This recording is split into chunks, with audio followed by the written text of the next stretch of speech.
cooks and rush everything. But like if the food is late and it's bad, the customers are always going to be pissed off. But if the food is late but everything comes out perfect, hot, and it's good, they're fine after like 2 minutes of eating. They'll be okay. But yeah, it's okay to take a little bit more time to make sure that you have shit done right. But if you rush it and everything is it's just not a good situation to be in. Because if you respond quick, you get what I always refer to as the Sky Williams stream situation. Oh God, Sky House! God, there were so many good memes from that. Sorry, go ahead. I remember as soon as that shit happened, the best memes were like the fucking people sharing video game maps, and it's like me like the Sky House. Yo, everyone, and welcome to the newest episode. It was the scariest thing I have ever What seen did you in my expect, life, bro? Come on now. What did you expect at this point? Okay, but still, like, you'd think that, like, who would do that? Why? And why more than one person? I mean, like, dude, this is the internet. I've learned one thing about the internet my whole time here. This place is filled with more degenerates. This is like a magnet for degeneracy, okay? This is like where you'll find the most up of humanity. Oh, yeah. Just chilling over here and I do kind of love it, partaking. though. In a weird way, I do kind of love it. When I see something really horrible, it's like, I'm like, damn, this is horrible. I kind of love it. I really, really do love like how all of us are kind of in like, I think we're in the last few years of the internet being a free place before it all gets shut. No, before legitimately it all gets shut down. Like recently they got TikTok like on a national ban watch. Mm-hmm. And I'm like, dude, we're entering a point where like all these services are going to be restricted to their own country. So we don't even get to be a global village anymore. We don't get to see the fucking awful, like, we don't get to see like every other country and like all the bad characters of every part, you know? Mm-hmm. It's like the only last place we'll ever have like true freedom will be like 4chan or something. Again, surprisingly. Oh no. Surprisingly, that might be the last big place. Dude, if TikTok gets banned. You never know. Kick might just make it after all. Yeah, I think Kick will. Kick will. As long as people keep gambling on stake, Kick will definitely keep surviving. There you go. Gambling, that thing that you hate so much, you guys all rail against, is going to be the savior of internet freedom. Dude, okay, I'm not against like if you're an adult and you want to gamble, sure, but like these offshore like lackadaisy. There's a difference between like, you know, gambling legally with the you know, they have like levels that they'll step in. They have securities, like they have guidelines that they can't follow. even disagree on that. You can't. I know that you know, Destiny, that all these offshore crypto casinos are like launder farms, and like you cannot rely on them to not like bring in. Maybe one day I'll want to launder money. Okay. Maybe one day. Yeah, having those protections set up now might be important. Okay. Just some advice for right now: when you are laundering money, don't roast the IRS for not being good enough to catch you. True. I'll try that. I'll try not to simultaneously run like 6 illegal businesses at the same time. Okay. I mean, like, you know, you're criticizing Andrew Tate, but there's this whole thing about looking into the abyss, brother. If you look into it long enough, you might let it continue. Maybe. But like, what are you guys' thoughts on a finale for this episode? Like, we're on the Andrew Tate shit. Do you guys think he's going to turn up guilty, or do you think he's going to walk away innocent? Let's call it now. Bets on it. I feel like he's got to be guilty, unless they literally can't find anything. Like all the stuff that's leaked so far, the stuff that he said about himself on the internet. Like it would be fantastic to me if they actually found nothing, unless he's literally lied about everything. Yeah. I would not be surprised. I feel like there's going to be charges. I feel like there's going to be convictions. Yeah. I think like I would not be surprised in either world, because I do think a lot of what he says is flexing. You know, he's like trying to make it sound cool. I can make one phone call and your friend will be in a ditch somewhere. It's like, all right, dude. That's not happening, but like, I think it's a weird flex. I would not be surprised if he is exonerated on everything. There's two exciting moments for me here too. It's like, one, if he's actually a criminal, I hope he's found guilty. True. But the other exciting thing is, no matter what the outcome is, the internet's going to be somebody going to be mad. True. No matter the outcome, the comment section on the next Mudahar video is going to be horrible. Dude, anytime I make an Andrew Tate video, and I don't know whether it's like him because it's the topic, bro. The comment section is like just a fucking nuclear like wasteland. Like it's fucking Fallout in that. Actually, one thing I didn't want to end. You guys see what's happening with like FaZe Clan? Yeah, a lot of the members are just like saying, I will release all this horrible information in a few days. Bro, right? the shit that I've talked to with some of the members behind the scenes is like damning as bro. I'm not going to leak anything right now here because I have to like, I actually, this is one of those things where I have to like have the video video run by a lawyer again, and with like, not even joking, because like I have been some of working the- with one also for this week for something.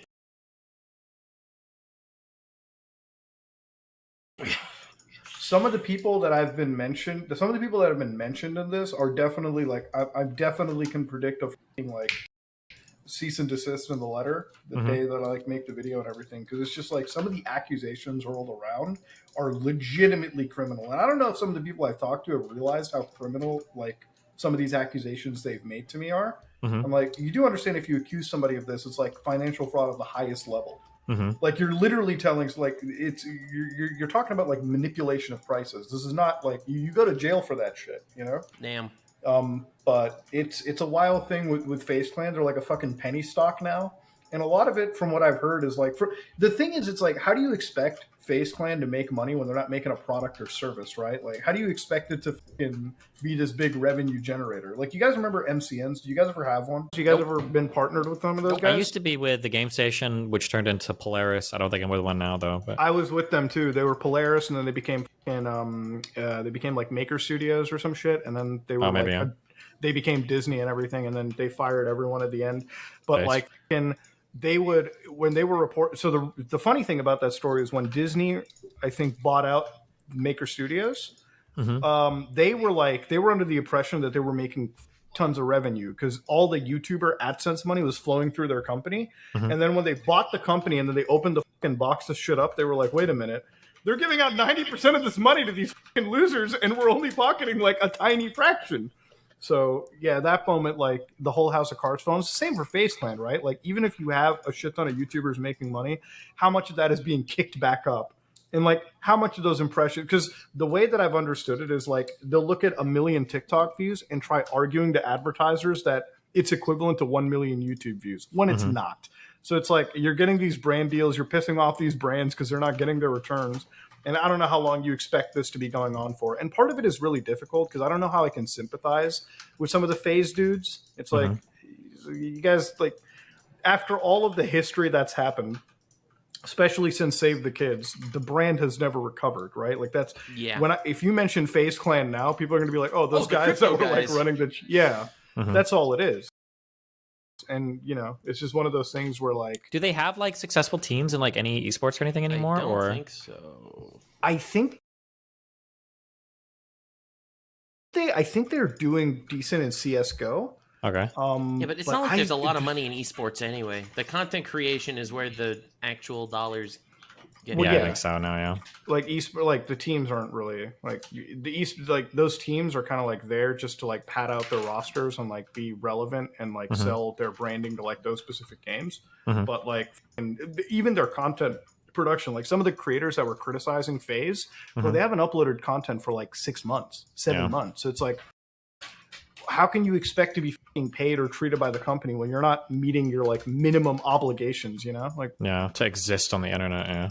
Exactly. It's like some of these guys, like I remember that Tico made this video and it got like 1 million and something views in like a day. But then like you go into his YouTube videos and it's like last upload 5 months ago, and it's like, what the fuck did you want them to do, right? Like, like part of me, like I don't know if I can exactly sympathize with you. I can't sympathize with like the leadership at FaZe, but it's like, damn, it seems like you all have just like kind of off. Yeah, exactly. It's like when you like, it's like they can't decide if they want to be a gaming brand or a fucking like lifestyle GQ brand or some shit, you know? Yeah. So I don't know. It's a weird thing, but yeah. Well, you know where the real money is these days with the big corporations? It's all about the VTubers, baby. I know you think I'm memeing. You think God, it's a joke. I hate VTubers so much. I hate all of you so much. I hated that it ever became a thing. I think it's fucking cringe as dude. I actually look at us, hate all of you so much. Look at us. We're just a Muslim and a VTuber hanging out with our biggest enemy. Christ. Yeah, dude, this is about to be like a fucking jihad you're against ready to lose pixels. your mind. You know how much money HoloLive made in 2022? That's right. Probably like $50 million over or some $100 million.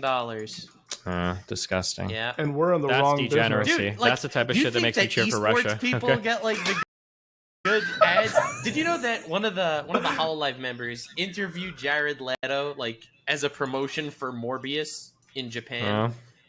That's like, amazing. That interview's wild. Like he shows up to the interview, he doesn't know what he's looking at. He's looking at like this anime girl, and he's just like, "Oh, so you're an anime girl."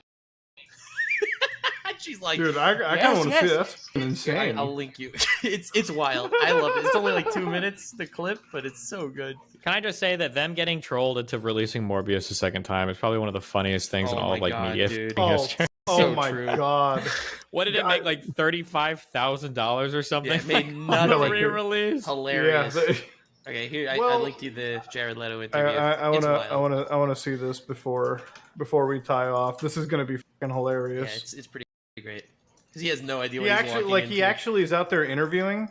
He's getting interviewed. A VTuber. No, you see, like this is where they make their money. They make their money through the brand deals. This is a brand deal for them, interview Jared Leto for Morbius promotion. That's huge. Wow, it's so nice to meet you. You have a wonderful voice. I hope that you sing some music sometime too. You sound great. He's like so scared. No what's going idea.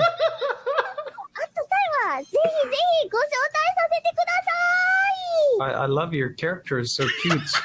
He's dying. And your outfit is great too. It almost looks like a Gucci outfit. It's very, very nice. Do you have a tail, or is that your hair in the back? Look at how wide his eyes are, bro. This is like hair and a tail. Wow. Is this a dream? The best of both worlds.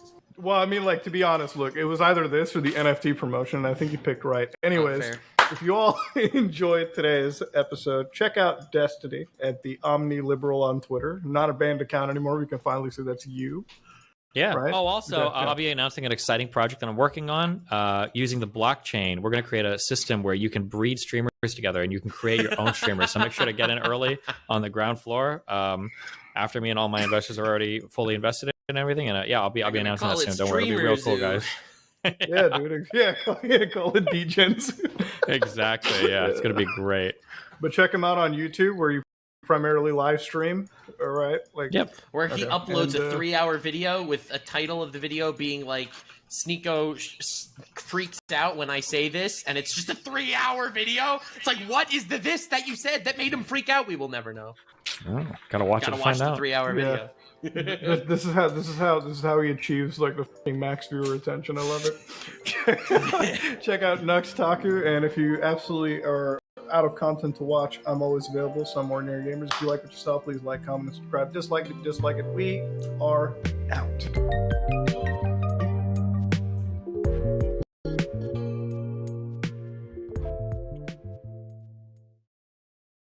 Yo, what's up, guys? Today we're watching Dan Schneider's iCarly.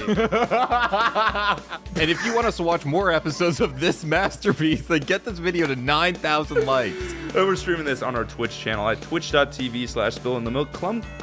Come check the link in the description and come watch us live. And subscribe, because we love you all as individuals and deserve your support. We do not like Dan Schneider. He is a bad man. Nick. I don't want to say the word. Bro, I love the Nickelodeon Halloween special. There was nothing like it. Woo! The audience is actually clapping for Miss Briggs in that scene. They're like, oh my god, I love the teacher from iCarly. That was actually my first crush in life. I saw Miss Briggs and I was like, guh? She's a rhinoceros. A hippo has fatter thighs and a wider snout. How does it matter? Someone in chat says the audience is fake. That is not true. That is not true. What? They did hold the audience at gunpoint if they didn't laugh, but they're real. In season 4, episode 3, you can hear a very quiet gunshot. Someone's like, I can't take it anymore. And then they start running furiously in the background. Pa, pa, pa, pa, pa. Bam, bam. Oh, god. No! No! I should have never read that book, man. I should have never read that book. This has actually become, like, genuinely painful. Read Jeanette McCurdy's book. It's really good. Teachers tend to get upset when you put their heads on the bodies of big fat animals. My teacher liked it. Your teacher was your mom, Core. Your teacher was your mom. And she liked Core's expression of his art. Okay? She supported the arts, man. You drop this. Oh my goodness, Freddy is so small. He's so young. In the pilot episode, Fred is actually wearing platform shoes because he's even smaller than this. If you look at his shoes, he is like really, really, really short. Just taking some pics of my robot sculpture. Okay, the one in like best character, the one that saves it from its dark history. No. We will always have this man. The big booty Latina lover himself. I'm surprised they didn't have more of them. Like, I feel like he only dates white women in the show. Well, iCarly is a very white people happy show. Yeah. No, it's a white people gleeful show. That's how white people happy it is. I will play the trumpet. Great. Nice. The trumpet. Bro, Ian, this is you. While hopping on this pogo stick. Eden does this all the time. He like hops around the house playing his trumpet. I don't use a pogo stick though. I just use Core's dick. Thanks. Not that funny. No, not at all. Yo, take that